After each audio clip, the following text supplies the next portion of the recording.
kembali lagi bersama aku Anya dan Aku Lian. iya, kita kembali lagi di Woman on Topics. Iya, di episode kali ini kita akan membicarakan sesuatu yang hot, yang masih fresh, yang masih segar. Fresh from the oven. Kalau bahasa Jawanya seperti itu, ya kan? Iya, di episode kali ini kita akan membahas mengenai pelecehan seksual di area institusi pendidikan. Jeng. Kenapa sih Mbak kita ngangkat topik ini? Jadi yang pertama ya, isu pelecehan seksual yang begini-begini itu kan dari kapan ya? Oh, malah dari 2018 akhir. Itu kan udah mulai banyak kan kasus-kasusnya. Jadi ada salah satu mantan mahasiswa dari salah satu perguruan tinggi negeri di Jawa Timur itu ada yang di penjara karena dia menyebarkan foto tidak senonoh gitu. Itu yang pertama. Itu yang di tahun awal-awal kok awal sih? Akhir 2018. Iya, maaf. Terus yang kedua itu kalau kita agak fast forward lagi di tahun 2020 itu ada kasus nasi bungkus. Nasi bungkus Iya. ya. Jadi ya seperti yang kita tahu di tahun 2020 kemarin itu kan sempat viral salah satu anak ini ya mahasiswa yang di PTN yang sama ya dia menjadi pelaku pencabulan pelecehan seksual yang mana korbannya itu dibungkus dengan rapi dengan sebuah kain jarik. Udah kayak lollipop berarti. Astagfirullah. Kenapa sih Mbak? Kan gini ya, kalau mungkin beberapa orang yang punya fetish beda. Iya. Kayak ngelihat yang kalau dari aku nih, ngelihat yang dibungkus-bungkus kayak gitu sih pasti takut ya. Takut. Jadi kenapa kok malah itu punya bahkan bisa nafsu gitu ya? Iya, jujur aku juga nggak tahu sih. Ya kalau menurut aku pribadi, yang namanya sexual thing itu kan ranah privat kalian gitu loh. Ya maksudku tuh juga ya lakukan dengan persetujuan si lawan bicara atau orang yang mau kamu ajak gitu. Partner lah ya. Iya, partner kamu yang sekiranya juga ya kira-kira mereka mempunyai kesukaan yang sama gitu. Bener-bener banget. Terus jadi, kalau kita fast forward lagi nih, baru-baru aja di tahun 2021 ada salah satu lagi nih anak PTN dari yang sama di Jawa Timur. Itu banyak banget ya Jawa Timur. Iya, kayaknya Jawa Timur ada 3 sendiri ya. Itu juga dia jadi pelaku pelecehan seksual juga dan kebetulan kata orang-orang nih, dia tuh juga aktivis kampus. Sampai puncaknya adalah pelecehan seksual di Riau yang dilakukan oleh dekan. Kalau nggak salah dekan ya. Dekan ya, bukan dosen. Iya, dosen atau dekan gitu. Jujur aku lupa beritanya. Tapi ringkasannya seperti itu gitu. Jadi si korban ini kan udah ngelapor sama segala macam, tapi nggak dibelain tuh sama pihak kampus. Malah sama keluarganya si pelaku. Cewek ini tuh dituduh pelakor. Aku juga nggak tahu. Kayak kepedean banget kan dia. Padahal dia tuh secara nyata-nyata dilecehkan. Nah, buntut dari kasus ini, Kementerian Pendidikan dan Kebudayaan itu akhirnya mengundangkan Peraturan Menteri Pendidikan dan Kebudayaan nomor 30 tahun 2021 gitu, Rizky Lia. Jadi kayak gitu ya, sebenarnya kalau ngomongin pelecehan yang kayak tadi di Jawa Timur ya, mungkin kan tiga kasus. Itu sebenarnya yang mungkin kita tahu aja, yang nggak tahu pasti juga banyak ya kayaknya. Iya benar. Dan kenapa sih Mbak, kenapa baru dimunculin sekarang, sedangkan kasus-kasus kan banyak tuh ya, lebih dari itu bahkan kayaknya juga yang masuk berita itu kan banyak. Kenapa ya pemerintah, kenapa baru sekarang gitu? Padahal kan korban-korban yang mengalami hal-hal semacam itu tuh udah banyak. Udah pasti banyak kan. Dan kenapa cuman kitanya aja nggak tahu gitu. Dan yang lebih bikin kasihan tuh mengkaget. Udah jadi korban, disalahkan pula, ditekan dan dipojokkan. Kenapa sih kayak gitu? Kalau menurutku pribadi pasti ada relasi kuasa dong di situ. Oh, gitu loh. Jadi tuh kayak misalnya aku dilecehin orang nih, aku dilecehin cowok gitu kan. Entah itu temenku, seniorku, atau mungkin dosen sebagai pengajar ya, atau mungkin pejabat kampus gitu tuh. Yo, aku sebagai korban takut dong dipres gitu sama pihak terkait. Dipresnya tuh bisa jadi kayak kamu anu loh, kalau misalnya kamu macam-macam nih, kalau kamu berani nge-spill ke teman-teman nih, kalau kamu ngadu, kamu anu di circle pertemanan kamu nggak akan diterima.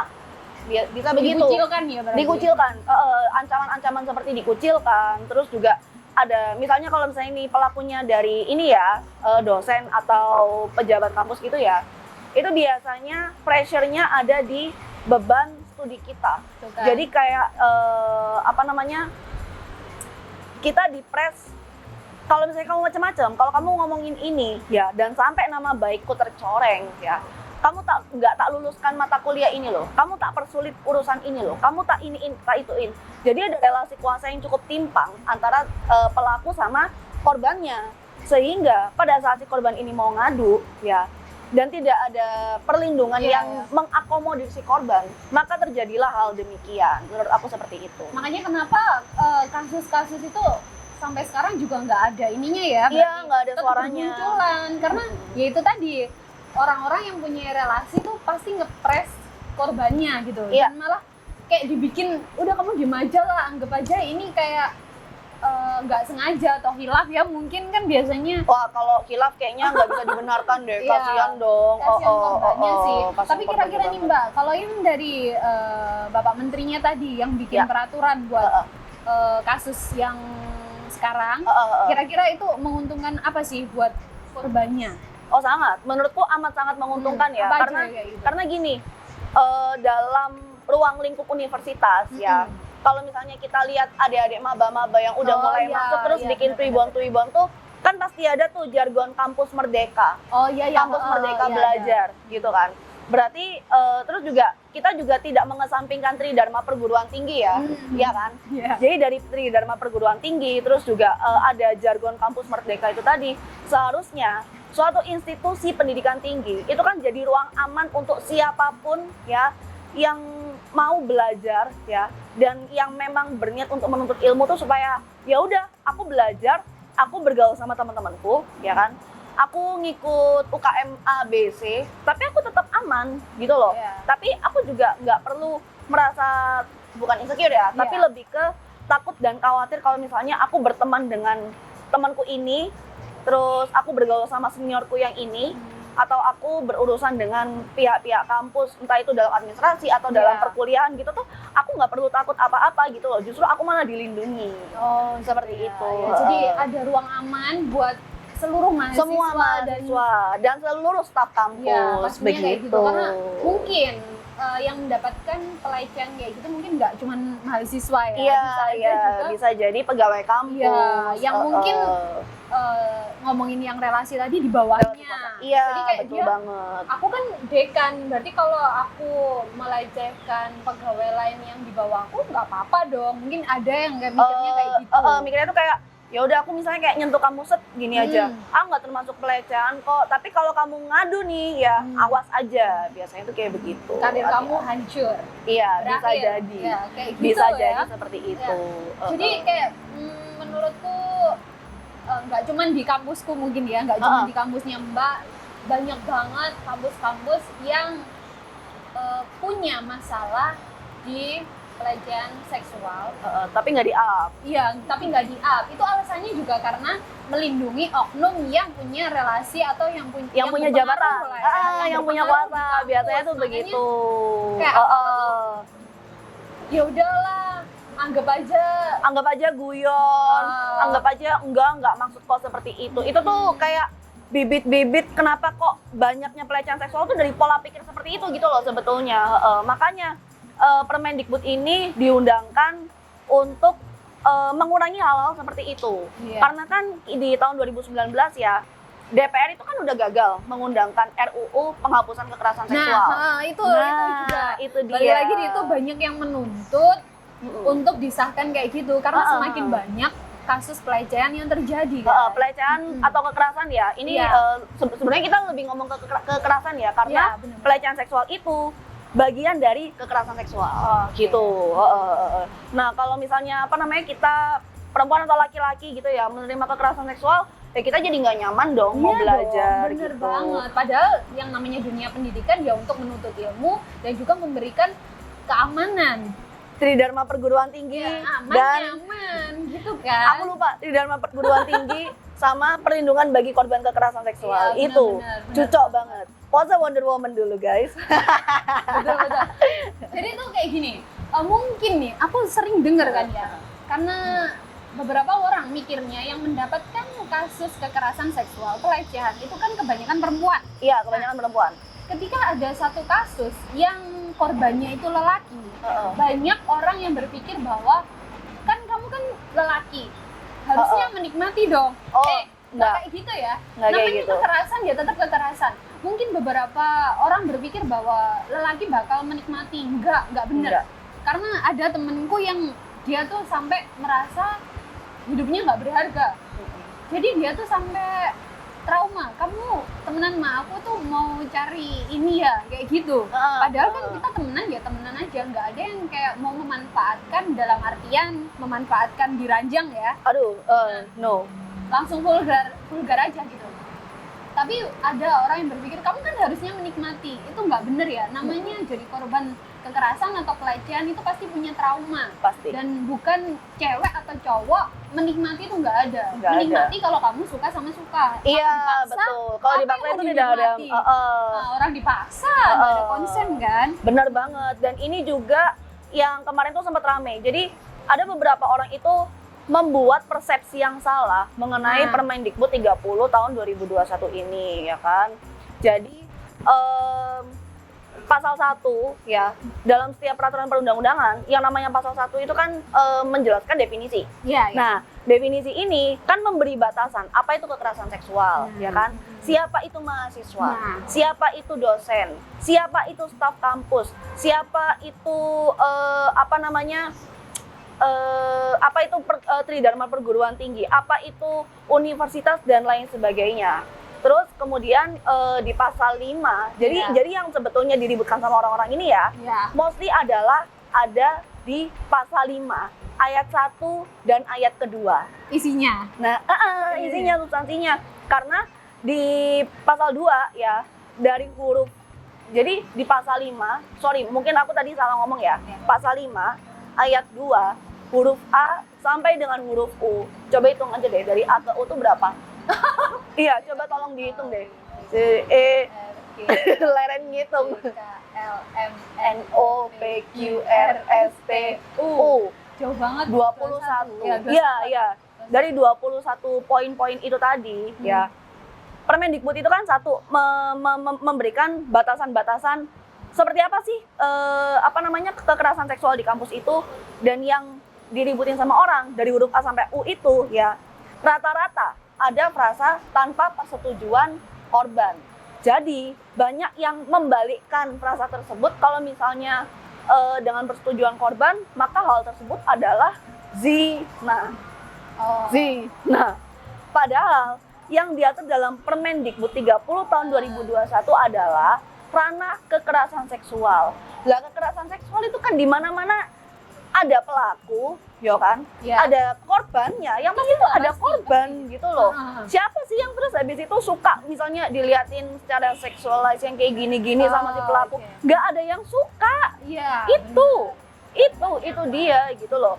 Dan bagiku ya, karena Permendikbud ini mengurangi kekerasan seksual yang ada di kampus ya, tidak berarti terus yang namanya untuk berbuat maksiat itu serta-merta dibolehkan. Enggak, kita Iya, punya undang-undang pornografi. Nah, Itu tadi. Kita punya kitab undang-undang hukum pidana, ya kan? Jadi kalau misalnya ada orang yang zina nggak tahu tempat nih, Iya, ya iya. kan? Yang dalam konteks suka sama suka ya, zina nggak tahu tempat nih, kayak misalnya di gedung kampus yang misalnya tidak tersentuh, Iya. nggak tersentuh sama orang banyak. Lah kalau misalnya ketahuan, bisa kok kita nuntut dia pakai undang-undang pornografi, Benar-benar. gitu loh. Jadi Permendikbud ini tuh tidak melegalkan zina yang seperti gitu-gitu tuh enggak seperti itu. Dia cuman memberi perlindungan bagi korban yang sudah terbukti jadi korban kekerasan seksual. Udah, itu aja. Dan untuk penafsiran lebih lanjutnya ya di pasal 42 atau 43 gitu ya, teman-teman bisa cek Permendikbudnya. Permendikbud ini hanya sebagai pedoman. Hanya sebagai pedoman apabila dalam lingkungan institusi perguruan tinggi terjadi pelecehan seksual, terjadi kekerasan seksual, udah itu aja. Untuk penafsiran lebih lanjut, untuk penanganan lebih lanjutnya, Permendikbud ini menyerahkan kembali ke kampusnya. Gitu. Jadi tetap ada persetujuan dari kampusnya juga penting kan ya? Penting banget. Namanya juga Kampus Merdeka. Iya, kampus merdeka. Oh ya, aku lupa. Tridharma Perguruan Tinggi dan Kampus Merdeka. Waduh, Itu dia. Jadi, buat teman-teman di rumah yang mungkin belum tahu tentang isu-isu kayak gini, kalau semisal pemerintah udah mengeluarkan aturan seperti itu, bisa dicek lagi. Jadi nggak langsung yang berarti ini melegalkan kayak gini atau ini zina padahal gitu. Itu boleh dicek lagi gitu loh. Iya. Nggak langsung dijudge. Ini apaan nih yang bikin ngawur gitu. Pemerintah, aku percaya pemerintah bikin aturan pasti juga disesuaikan sama masyarakatnya. Bener banget. Fakta yang Bener sedang banget. terjadi kan. Bener banget. Nggak semata-mata kayak aku bikin ini tanpa mikir A, B, C, D, E atau kemungkinan yang terjadi kan nggak mungkin. Iya, bener banget. Jadi kalau misalnya teman-teman yang anak hukum ya, terutama pasti tahu dong dalam pembuatan peraturan perundang-undangan itu kan dibuat berdasarkan apa sih namanya? Ada 3 kok. Ada sosiologinya tuh juga dapat gitu loh. Jadi juga tes ke masyarakat juga pasti dapat, juga pasti dilakukan gitu loh. Jadi nggak mungkin terus pemerintah langsung serta-merta bikin aturan kayak Permendikbud 30 2021 ini ya, tanpa adanya melihat fenomena yang terjadi dalam masyarakat. Kecuali undang-undang yang kemarin yang sempat di demo gede-gedean ya. Ngawur, mungkin ada yang ngawur ya. Iya, teman-teman yang anak hukum pasti mengetahui itu semua kok. Nah, pentingnya buat kita kalau mau mengkritik pemerintah itu jadi baca, nggak langsung dor gitu loh maksudnya. Ya pastilah pemerintah pasti bakal dapat kritik dan saran, tapi bukan berarti harus negatif terus gitu loh pikiran. Iya, benar banget. Gitu. Sama ini juga nih ada persepsi lain ya yang salah juga. Jadi ada orang yang bilang kalau Permendikbud 30 2021 ini melegalkan LGBT dan tidak sesuai dengan nilai-nilai A, B, C, D, bla bla bla bla. Menurutku enggak gitu loh. Yang namanya LGBT orientasi seksual itu pribadi masing-masing. Ya, aku nggak bisa menjudge gimana ya, dan aku juga tidak bisa menaruh cap jelek sama orang-orang yang seperti itu. Itu yang pertama. Dan yang kedua, kalau kita melihat considerance menimbang di Permendikbud 30 2021 ini ya, ada undang-undang yang meratifikasi konvensi yang di mana konvensi itu tuh bukan mengatur sih ya, tapi lebih kayak mendeclare discrimination against women. Women against women. Jadi tuh karena kekerasan seksual ini banyak terjadi ke perempuan, jadi sama konvensi itu dan undang-undang itu, perempuan tuh jadi dilindungi sebetulnya gitu loh. Jadi itu tuh kayak pengejawantahan pengesahan ratifikasi dari konvensi yang terkait gitu. Teman-teman nanti bisa cek di Permendikbud 30 2021. Iya. Baca lagi ya kan? Iya. Sampai lupa membaca literasi. Indonesia kan darurat literasi. Yuk, baca. Iya. Ya. Semakin kamu banyak baca, semakin banyak ilmu. Bener. Jadi kalau diajak ngobrol itu jatuhnya bukan judge, tapi bisa lebih sharing. Lebih ke diskusi. Ya, itu diskusi juga akan jadi diskusi yang menarik kok buat teman-teman. Mbaknya nih, ngomong-ngomong kita kan dari tadi semangat banget ngomong kayak menggebu-gebu ya. Karena ini topik yang paling hangat. Teman-teman ada ngelihat nggak sih ada yang aneh dari kita berdua? Iya, makanya. Bukan dari kitanya sih. Sebenarnya bukan dari kita. Suasananya. Kali ini kita memilih untuk syuting di outdoor ya kan. Selain melihat mobil-mobil, terus juga ngelihat jalanan, terus juga ngelihat matahari yang akhirnya terbit di kota Surabaya ya. Setelah beberapa minggu hujan loh ini. nggak lupa kita ngadem di Black Canyon Canyon Coffee. Iya dong. Nah. Kamu pesen apa ini tadi Rizky Lia? Aduh, lupa kan.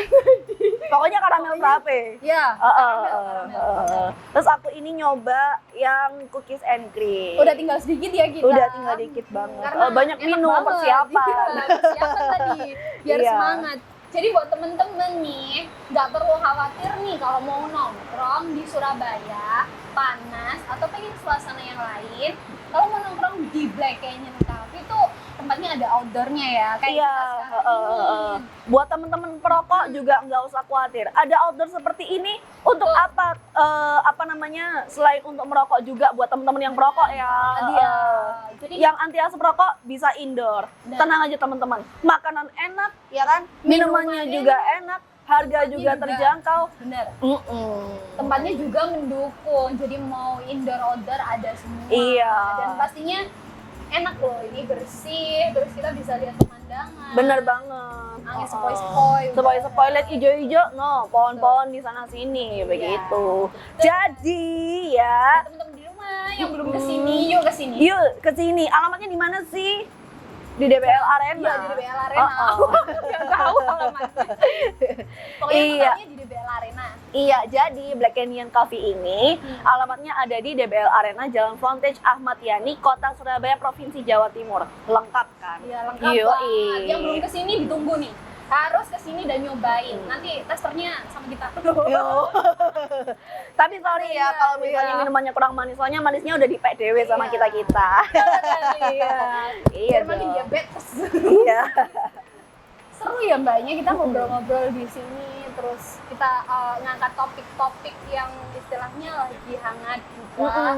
Dan buat kalian kalau pengen baca tentang topik-topik yang lagi hangat, bisa banget baca di Ngopi Bareng ID. Yes, Kalian- bener banget. Jadi di Ngopi Bareng tuh nggak cuman tentang berita-berita yang kriminal gitu, nggak banyak banget. Kalian juga bisa dapat ilmu, baca artikel juga. Jadi jangan lupa untuk membaca. Itu tadi, Indonesia dikatakan darurat membaca karena orang-orangnya malas baca. Males baca, Jadi ngomong tanpa baca dulu ya, Tanpa tanpa referensi. tahu ilmu. Jadi yang bener tuh baca. Yuk, baca yuk, karena katanya itu membaca jendela dunia. Nah, men. benar. Jadi Muhasabah diri Anda. nah, betul. Jadi karakter yang dibawakan itu bisa dilihat dari bacaan Anda, ya nggak sih? Iya dong. Iya. Sekian dari kita Sekian berdua hari ini. episode dari kita berdua ini. Jangan lupa di ranah institusi perguruan tinggi, Tridharma Perguruan Tinggi dan Kampus Merdeka. Iya. Jangan pernah takut untuk melawan kekerasan seksual. Yes, pelecehan. karena Kita harus speak up ya. speak up satu dan memiliki ruang belajar yang aman dari tindakan kekerasan seksual itu is a must. Itu hak kalian sebagai mahasiswa, sebagai dosen, sebagai staf kampus. Percayalah. Iya, biar kalian nyaman juga kayak gitu ya. Iya, bener banget teman-teman. Oke. Oke, dari kita sekian. Sekian dari kita ya. Sampai bertemu lagi. Iya, jangan lupa saksikan terus Women on Topics di kanal YouTube Ngopi Bareng ID. See you teman-teman. Sampai jumpa di episode selanjutnya.